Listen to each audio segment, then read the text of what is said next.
Numbers, the $40 million building behind me, part of $71 million in local and state funding secured to get Digital Domain up and running. And you add that to the money for the college in conjunction with Florida State University that was just established this year in downtown West Palm Beach, and some of the numbers reported around $135 million invested in this company. Now, what we've been told right now is that the college in West Palm Beach and its operations will not be affected by what's going on up here in Port St. Lucie. So we've heard from the city. What about the people? What about the 280 people who lost their jobs today? For that part of the story, I want to bring in my colleague, Rikki Klaus, who's been out here all day. Rikki, this must have been a pretty sad scene, watching people just go back and forth in the parking lot with cardboard boxes.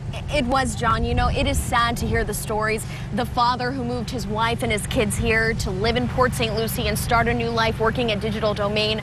The 20-something who bought a house last week with other roommates who worked here at Digital Domain and are now laid off.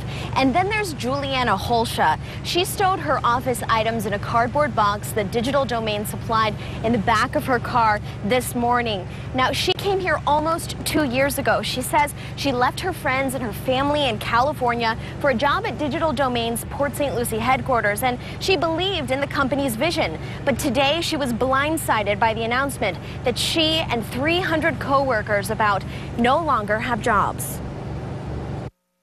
It was what we wanted the VFX industry to do, and they were actually doing it, and it was great. And like we were, you know, people could raise kids with this plan. We could like put down houses. A lot of people did buy houses, and now we're left in an industry that is losing more and more jobs.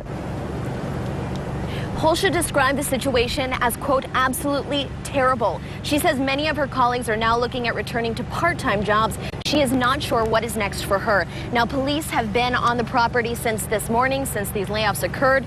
They're here as a precautionary measure, is what the police spokesman tells us. We will have more coming up tonight at News Channel 5, on News Channel 5 at 6 o'clock. John, back to you.